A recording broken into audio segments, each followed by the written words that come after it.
दे शक्ति है, उसमें स्वदेश की भक्ति है। वह युद्ध के रुख को बदल देता, दुश्मन को पल में मसल देता। महायोद्धा, महायोद्धा, महायोद्धा, महायोद्धा, महायोद्धा, महायोद्धा, महायोद्धा, महायोद्धा।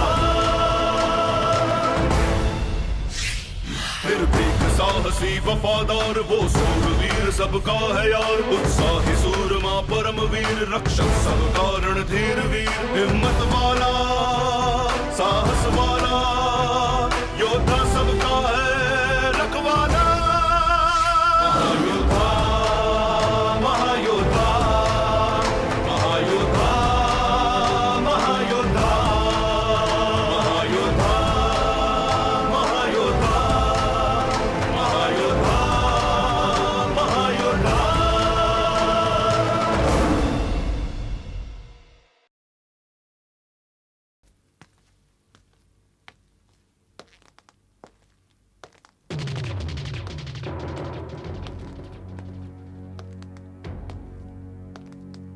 महाराज की जय हो। प्रणाम महारानी साहबा।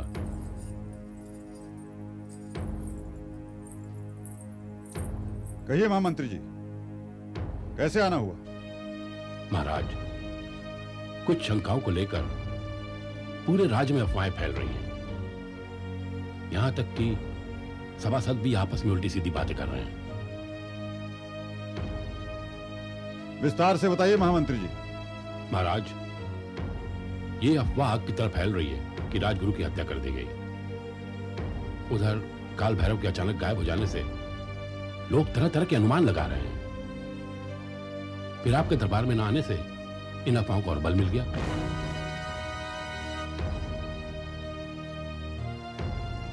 सभासद आपस में पूछ रहे हैं कहीं युद्ध तो नहीं होने वाला। इन्हीं प्रश्नों में तो हम भी उलझे हुए हैं महामंत्री जी। समझ में नहीं आता कि काल भैरव और राजगुरु हमें इस तरह छोड़कर कहां चले गए और क्यों चले गए। महाराज, अगर आपकी आज्ञा हो तो उनकी खोज में हर कार्य भिजवा दिए जाएं।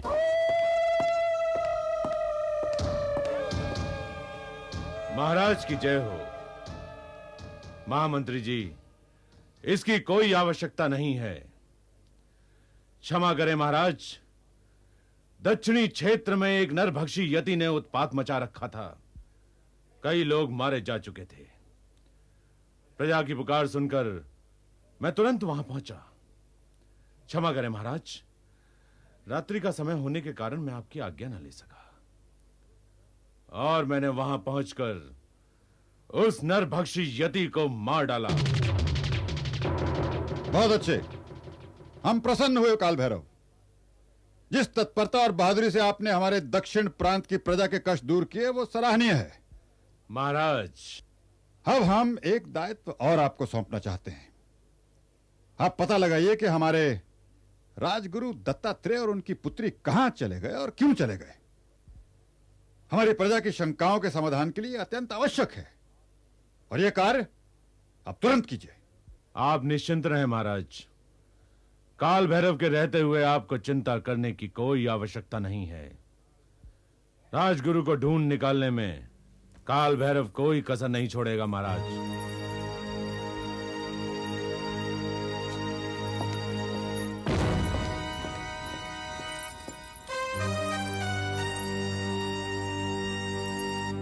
महामंत्री जी, आप कुछ और कहना चाहते हैं? जान की क्षमा चाहता हूं महाराज, लेकिन उस यति का शिकार काल भैरव ने नहीं किया। क्या कह रहे हैं आप? सही कह रहा हूं महाराज। हमारे दक्षिण क्षेत्र के गुप्तचर से खबर मिली कि उस यति का शिकार हमारे राज्य के वफादार स्वर्गीय वीर भाव के पुत्र विराट ने किया। विराट ने?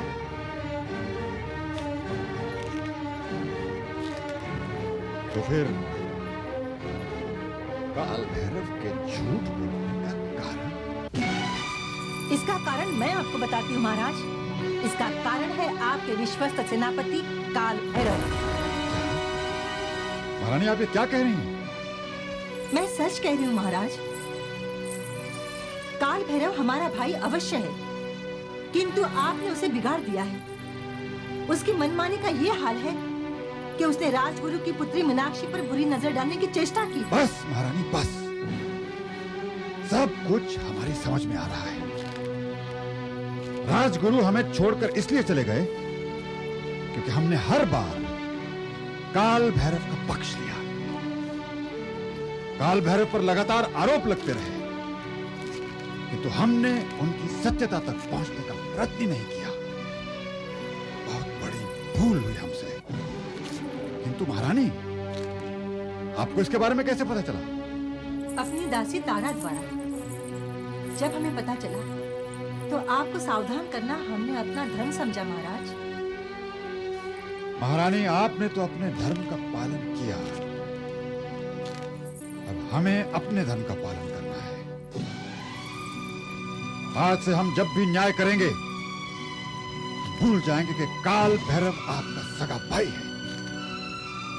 राजगुरु के अपमानों का निर्णय करते समय हम दोषी सांप के फन को कुचल डालेंगे। काश इस विकट समय में हमारे वीर बाहु का पुत्र विराट हमारे साथ होता।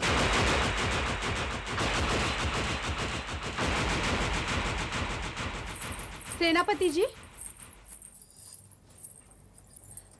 आप अपनी दासी को बताएंगे कि विराट कौन है? चित्रा, किसके मुंह से सुना है तुमने ये नाम? बता मुझे फौरन।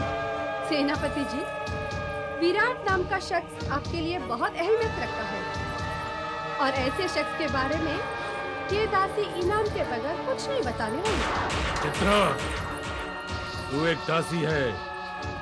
इस राजमहल में सेवा करने के बावजूद भी दासी रहेगी। चित्रा, सेनापति से चतुराई करने की कोशिश मत कर। अपनी जान को जोखिम में मत डाल। सेनापति जी, राजमहल का गुप्त रहस्य अगर मैं आपको बताऊंगी तो महाराज मेरे प्राण ले लेंगे, और अगर आपको नहीं बताऊंगी तो आप मेरी जान ले लेंगे। जरूर तो मेरी जान ही है, क्यों न इनाम लेकर ही मरो। चित्रा, तू बाज नहीं आई। ये ले, तेरी चतुराई का इनाम। अब बता उसका नाम। सेनापति जी, महाराज कह रहे थे ऐसे विकट समय में विराट उनका सहयोगी होता तो उन्हें बहुत बल मिलता। और क्या कह रहे थे महाराज? मैंने तो बस इतना ही सुना सेनापति जी।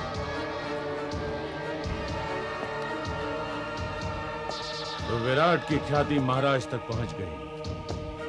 हो सकता है महाराज विराट को संपर्क करने का प्रयत्न करें, लेकिन यह तभी संभव है जब विराट राजधानी में प्रवेश कर सकेगा।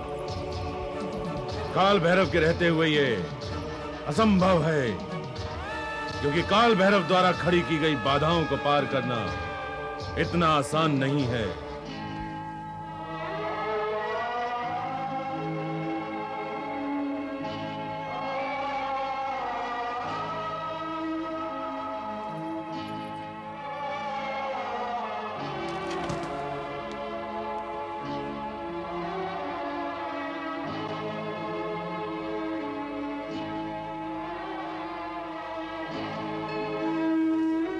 विराट, हमारे पुरखों ने हमेशा सच्चाई के माथे पर तिलक किया है।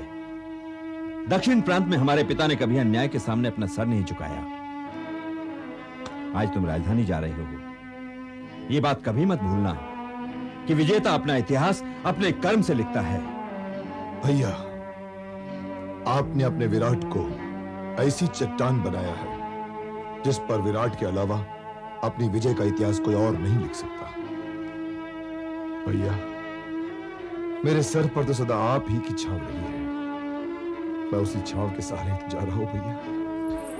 सुना है राजधानी जाने वाले उस रास्ते को भूल जाते हैं जिस पर उनका अपना घर होता है। वहां तो तुमसे कोई कुछ कहने सुनने वाला भी नहीं होगा। तुम अपना ध्यान रखना विराट, समय पर खा लिया करना। अरे भाभी, मैं कोई लड़ाई के मैदान थोड़े ही जा रहा हूं, राजधानी जा रहा हूं, वो भी राज दरबार में। देखो, वहां मेरे खाने का ध्यान पूरा दरबार करेगा। रहने दे, रहने दे। जैसे हम तुझे भूखा रखते हैं। हाँ? अच्छा, ये ले, इसमें कुछ पूड़ियां हैं, रास्ते में खा लेना। अरे वाह, जिसकी यात्रा में भाभी के हाथ की बनाई हुई पूड़ियां हो, वहां कोई भूखा कैसे सो सकता है? अच्छा अच्छा, मुझे बहकाने की कोशिश मत कर। और सुन, जाते जाते सुनैना से मिल लेना, वो तेरी मंगेतर है। अच्छा भाभी, अच्छा भैया, जा रहा हूं मैं।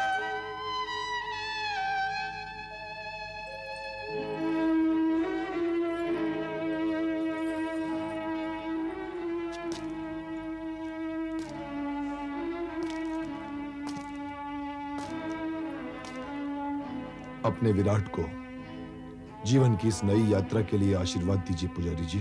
अपनों से बड़ी आस और सपनों से बड़ा छल इस संसार में कोई नहीं है विराट। तुम राजधानी जाकर महाराज को बताना कि दक्षिण प्रांत की यह भूमि आज भी तुम्हारे जैसे बलवान और स्वामी भक्त योद्धाओं को जन्म देती है। मेरा आशीर्वाद हमेशा तुम्हारे साथ है।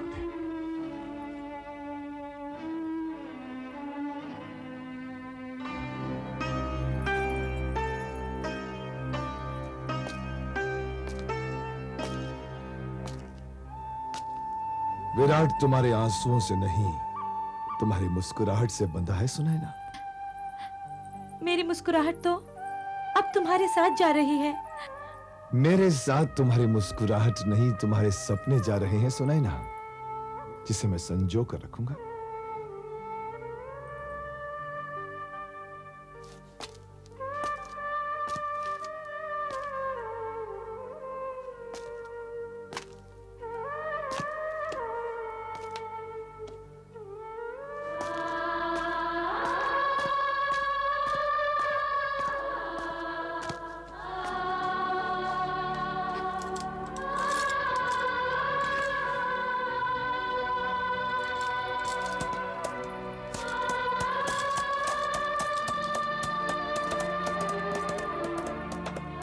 देखना, राज दरबार में हमारे विराट का कितना भव्य स्वागत होगा।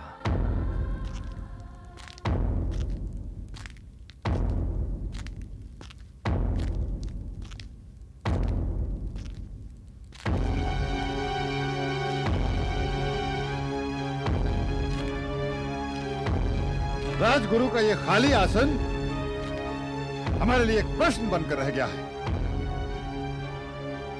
एक ऐसी पहेली जिसके जवाब पर संदेह के बादल मंडरा रहे हैं। पूरे 14 दिन बीत चुके हैं, लेकिन आपके पास अब भी उनकी जानकारी के बारे में कोई सूचना नहीं। आखिर कब तक हम अपने हाथ पर हाथ रखे बैठे रहेंगे?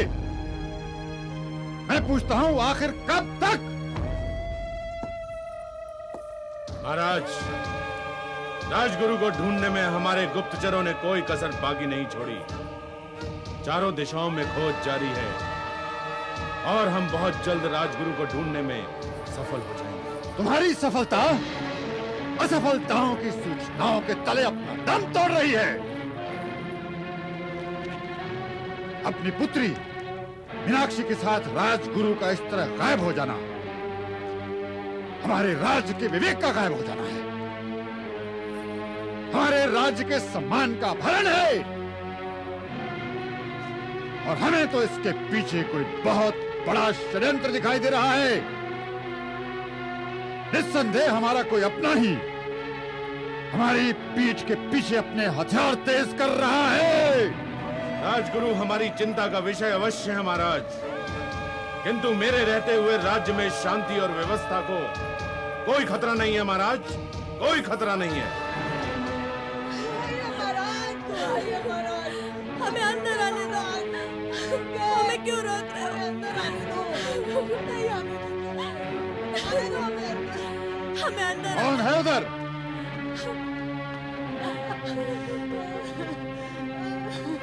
कुछ दुखियारी औरतें आई है महाराज, जबरन महल में घुस आई है, आपसे मिलना चाहती है। उन्हें दरबार में उपस्थित करो।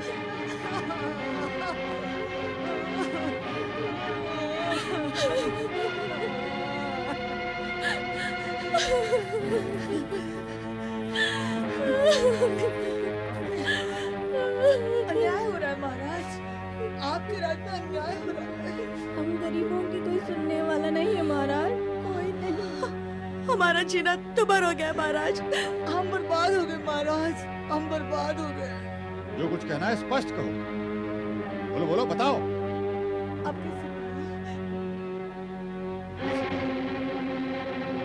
क्या किया हमारे सिपाहियों ने? डरो मत, बताओ क्या किया उन्होंने? आपके सिपाही मेरी जवान बेटी को उठाकर ले गए महाराज।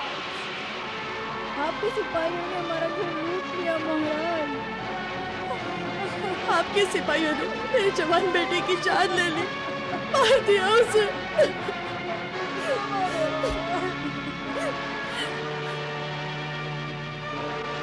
सेनापति जी महाराज। आप हमारे कक्ष में।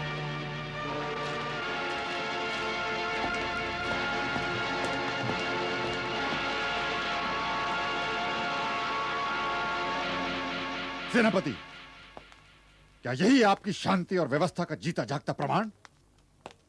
क्या यही आपकी बहादुरी का अनूठा उदाहरण?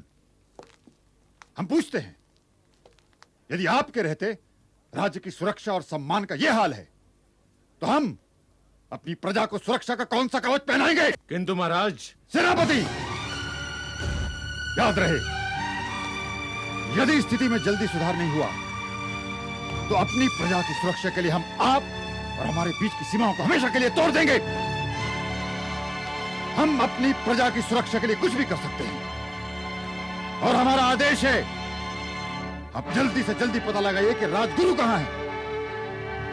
जाके देखिए अपने सैनिकों को, हमारे राज में क्या गुल खिला रहे हैं वो। जो आज्ञा महाराज। दुर्जन, राजगुरु और उसकी पुत्री मीनाक्षी की तलाश हमें महाराज के लिए नहीं करनी है, अपने लिए करनी है दुर्जन, अपने लिए। मैं जानता हूं सेनापति जी, राजगुरु और उनकी पुत्री मीनाक्षी का मिलना आपके लिए कितना आवश्यक है मैं अच्छी तरह जानता हूं। आप सुंदरगढ़ के भावी महाराज हैं और मीनाक्षी आपकी भावी महारानी।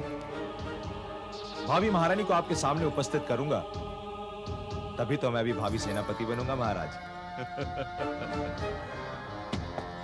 दुर्जन, तुम बहुत चालाक और चतुर, लेकिन मेरे वफादार। मैं तो आपका सेवक हूं सेनापति जी। तो जाओ दुर्जन, अपने आदमियों को चारों तरफ दौड़ा दो।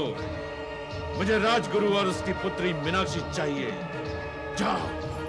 जो आ गया सेनापति।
दक्षिणी क्षेत्र यहां से अधिक दूर नहीं। थक गए बेटे। वहां के काली मंदिर में मेरा एक मित्र है, वो वहां का पुजारी है। वो मेरे गुरुकुल का सहपाठी था, मेरा साथी। उसकी एक बिटिया भी है, सुनैना। वो तुम्हारी हम उम्र की होगी बेटे। बेटे, राज्य की सिपाही हमारी तलाश में है। इससे पहले कि वो हमें देख ले, हमें तुरंत यहां से निकल जाना चाहिए। चलो बेटे, चलो, चलो, आ जाओ।